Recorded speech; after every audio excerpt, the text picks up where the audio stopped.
नमस्ते। Natures gift YouTube channel में आप सभी का स्वागत है। मैं हूं इंद्र। बच्चे के जन्म के बाद बच्चे का शारीरिक और मानसिक विकास बराबर है या नहीं है, बच्चा अच्छी तरह से डेवलप कर रहा है या नहीं कर रहा है, बच्चे की लंबाई और बच्चे का वजन उसके एज के अकॉर्डिंग बराबर है या नहीं है, इस तरह की बातों से जो न्यू पेरेंट्स होते हैं वो अक्सर चिंतित हो जाते हैं। आज के इस वीडियो में बर्थ से लेकर के 5 ईयर्स तक बच्चे की एज के अकॉर्डिंग बच्चे का कितना लंबाई होना चाहिए यही बताने जा रही हूँ। और अगर आपको ऐसा लग रहा है कि आपके बच्चे की लंबाई कम है तो इसके लिए आप क्या क्या घरेलू उपाय कर सकती हैं, उसे खाने में से कौन से फूड दे सकती हैं जिससे कि उसकी लंबाई अच्छी होने में मदद मिल सके, यही बताने जा रही हूँ। वीडियो अगर पसंद आ जाएगी तो छोटी सी रिक्वेस्ट है, वीडियो को लाइक करना मत भूलिएगा। चैनल पर अगर आप न्यू हैं तो वीडियो के नीचे जो रेड बटन है उसे दबाकर आप चैनल को सब्सक्राइब कर लीजिए। इससे वीडियो के सारे नोटिफिकेशन आपको मिलते रहेंगे और वीडियो आपको अच्छी लग जाएगी तो इसे औरों को भी शेयर कर दीजिएगा ताकि जो न्यू पेरेंट्स होते हैं उन्हें भी इन बातों की जानकारी हो जाए। बच्चे के वजन से संबंधित एक सेपरेट रूप से वीडियो मैंने अपने चैनल पर दिया हुआ है, उसका लिंक मैं नीचे डिस्क्रिप्शन बॉक्स में दे दूँगी। तो अगर आपको इसके विषय में कोई जानकारी चाहिए तो आप चेकआउट करके उस वीडियो को ज़रूर देखिए। इस वीडियो में बच्चे की लंबाई उसकी एज के अकॉर्डिंग कितनी होनी चाहिए और उसके लिए अगर आपको लग रहा है कि बच्चे की लंबाई कम है तो क्या क्या आप उपाय कर सकती हैं बच्चे की अच्छी लंबाई के लिए। ये वो कार्ड है जो डॉक्टर के यहाँ से मुझे दिया गया था जहाँ मैं बच्चे का मतलब अपने बेटे का वैक्सीनेशन करवाने जाती थी।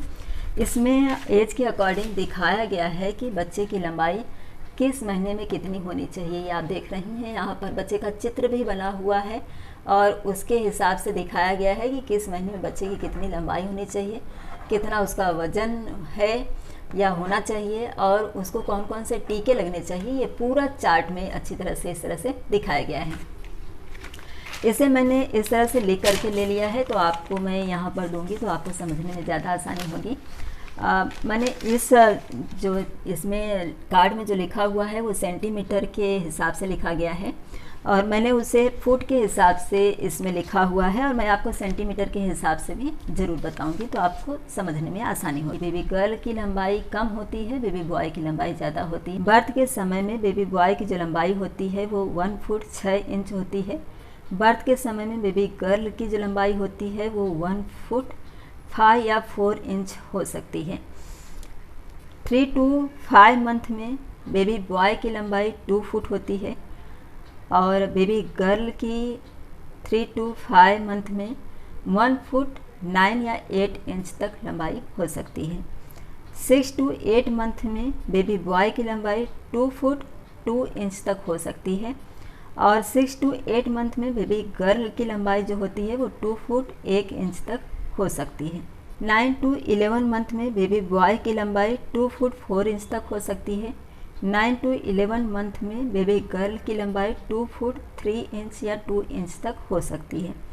1 ईयर में बेबी बॉय की लंबाई 2 फुट 5 इंच तक हो सकती है और 1 ईयर में बेबी गर्ल की लंबाई 2 फुट 4 या 3 इंच तक हो सकती है। तो ये तो हो गया फुट के हिसाब से। अब मैं आपको सेंटीमीटर के हिसाब से बता दे रही हूँ, लेकिन सेंटीमीटर के हिसाब से आपको समझने में आसानी हो इसके लिए मैं आपको यहाँ पर बता देना चाहती हूँ कि 1 फुट में 30 सेंटीमीटर होते हैं और जन्म के समय में मेडिकल गाइडलाइन के हिसाब से बच्चों की जो लंबाई होती है वो 50 सेंटीमीटर होती है और 1 फुट में कितना होता है 30 सेंटीमीटर। तो और इंच में 1 इंच में 2.54 सेंटीमीटर होते हैं, यानी 1 इंच में सेंटीमीटर कितना होता है 2.54। तो उसी के अकॉर्डिंग जो 50 सेंटीमीटर बच्चों का जन्म के समय में लंबाई होता है वो 1 फुट 6 इंच तक होता है। तो इसी के हिसाब से आप समझ लीजिएगा। बर्थ के समय में बच्चों की जो लंबाई होती है वो 50 सेंटीमीटर होती है। बेबी गर्ल की अगर आप लेते हैं तो 49 सेंटीमीटर तक या 48 सेंटीमीटर तक हो सकती है। 6 मंथ में बच्चों की लंबाई 65 सेंटीमीटर होती है। बेबी गर्ल का आप ले लीजिए तो 63 या 62 ऐसा हो सकता है। 1 ईयर में बच्चों की लंबाई 75 सेंटीमीटर होती है तो उसी के अकॉर्डिंग 70 सेंटीमीटर या फिर 73 74 इस तरह से होगी। 2 ईयर में बच्चों की लंबाई 85 सेंटीमीटर हो जाती है और 3 ईयर में बच्चों की लंबाई 95 सेंटीमीटर हो जाती है।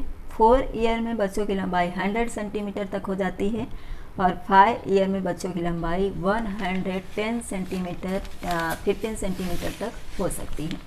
तो ये हो गया सेंटीमीटर के हिसाब से और फुट के हिसाब से, दोनों मैंने आपको बता दिया है। अब अगर आपको ऐसा लगता है कि आप लोगों की यानी कि पेरेंट्स जो हैं उनकी लंबाई कम है तो हमारे बच्चे की भी लंबाई कम होगी, ऐसा नहीं होता है, ये सिर्फ भ्रम है। अगर आप बच्चे को हर तरह का न्यूट्रिशन दे सकती हैं और कुछ जैसे कि एक्सरसाइज होता है, अगर मैं अपनी फैमिली की बात करूं तो हमारी भी हाइट कम है लेकिन मेरे बेटे की हाइट जो है वो अच्छी है। यहाँ पर मैं फ़ोटो दे रही हूँ, इससे आपको समझने में आसानी होगी कि मेरे बेटे की हाइट अच्छी है। और मेरी मम्मी के घर पर भी ऐसा ही है कि भाइयों की जो हाइट है वो भाभियों की हाइट और भाइयों की हाइट दोनों की ही कम है, लेकिन उनके बच्चों की हाइट जो है वो अच्छी है। इसमें किया क्या गया है कि हमने शुरू से ही बच्चों को एक्सरसाइज दिया और उनके खाने पीने का भी अच्छी तरह से ध्यान रखा है। जो उछल कूद होता है यानी कि बच्चा जब 3-4 साल का हो जाता है तो जंपिंग करते हैं बच्चे अक्सर। जैसे कि मेरा बेटा जो था वो जंप करता था सोफे पर, ऊपर उसका जो पैर होता था उसके ऊपर से चढ़ करके, यानी सोफे का जो पैर होता है उस पर चढ़ करके वो सोफे के ऊपर जंप करता था। तो ये काफ़ी मददगार होता है जंपिंग। और पुलअप जो होता है जैसे कि जैसे ऊपर कोई रॉड है ऐसे, तो बच्चे उसको पकड़ करके इस तरह से ऐसे ऐसे करते हैं, पैर ऊपर लेते हैं फिर नीचे छोड़ते हैं, पैर ऊपर लेते हैं फिर नीचे छोड़ते हैं। तो ये पुलअप जो होता है ये भी बहुत मददगार होता है बच्चों की लंबाई अच्छी होने के लिए। साइकिलिंग करने से भी बच्चों की लंबाई अच्छी होती है, रनिंग करने से भी बच्चों की लंबाई अच्छी होती है। मेरे बेटे को क्रिकेट में बहुत इंटरेस्ट था और उसने कई साल तक क्रिकेट खेला और अच्छा क्रिकेट खेलता था वो। तो उसे क्रिकेट के ग्राउंड जो होते हैं वो काफ़ी बड़े होते हैं, वहाँ पर 3-4 राउंड उन लोगों को दौड़ाते थे, ऐसे थोड़ा जंपिंग करते हुए जो दौड़ते हैं, रनिंग करते हैं उस तरह से। तो अगर आपको ऐसा लग रहा है कि आप लोगों के घर में हर किसी की हाइट कम है तो आप ऐसा लेकर के टेंशन न लें कि बच्चे की हाइट भी कम ही होगी, नहीं। आप बच्चे को जैसे दूध हुआ, बादाम हुआ रात में भिगो दीजिए और चना हुआ भिगो करके उबाल करके बच्चे को दीजिए। मूंग अंकुरित जो रहता है वो बच्चे को दीजिए। जिसके साथ ही दूध, दही, पनीर और हरी सब्जियां जो होती हैं वो बच्चे को दीजिए। और इसके साथ ही ये जो एक्सरसाइज मैंने बताया कि रनिंग कराइए, साइकिलिंग कराइए, पुलअप कराइए और उछलते हुए, यानी बच्चे अगर जंपिंग करते हुए दौड़ते हैं, रनिंग करते हैं, तो ये सब चीज़ें बहुत मददगार होती हैं। जो चुकंदर और गाजर होता है ये हर तरह से बच्चे के लिए फ़ायदेमंद होता है, यानी बच्चे की आँखों की रोशनी के लिए भी फ़ायदेमंद होता है। चुकंदर और गाजर से बच्चे के शरीर में ब्लड भी अच्छा होता है। जब हीमोग्लोबिन अच्छा होगा, ब्लड का सर्कुलेशन अच्छा होगा तो बच्चे की हाइट खुलने में अपने आप ही मदद मिलती है। तो इन चीज़ों को ज़रूर आप यूज करिए। अगर आपको ऐसा लग रहा है कि फैमिली में हर किसी की हाइट कम है या फिर जन्म के समय में आपको ऐसा लग रहा है कि बच्चे की ही हाइट कम है, तो आप इन चीज़ों को ज़रूर फॉलो करके लीजिए। और अगर बच्चे के बर्थ के समय से आपको लग रहा है कि बच्चे की हाइट कम है और बच्चा आपका ब्रेस्ट मिल्क लेता है, तो ये चीज़ें यानी कि एक्सरसाइज को छोड़ करके जो खाने की चीज़ें मैंने बताई वो सब आप लीजिए ताकि आपके दूध के ज़रिए बच्चे को सारे न्यूट्रिशन मिल सकें। आई होप कि जो जानकारी मैंने इस वीडियो में दी है बच्चे के बर्थ के समय से लेकर के उसका किस मंथ में कितनी लंबाई होनी चाहिए औसतन, ये समझने में आपको ज़रूर हेल्प होगी। और बच्चे की अगर लंबाई कम है तो इसके लिए क्या क्या घरेलू उपाय आपको अपनाने हैं, कैसे एक्सरसाइज बच्चे को कराना है, इन सब चीज़ों से आपको ज़रूर हेल्प होगी। वीडियो अगर पसंद आई होगी तो लाइक कर दीजिएगा, चैनल को सब्सक्राइब और वीडियो को ज़्यादा से ज़्यादा शेयर कर दीजिएगा ताकि जो न्यू पेरेंट्स होते हैं उन्हें इन बातों की जानकारी हो जाए। इसी तरह के एक नए टॉपिक के साथ अगले वीडियो में फिर से मुलाकात होगी। वीडियो देखने के लिए आप सभी का धन्यवाद। Bye bye, good night.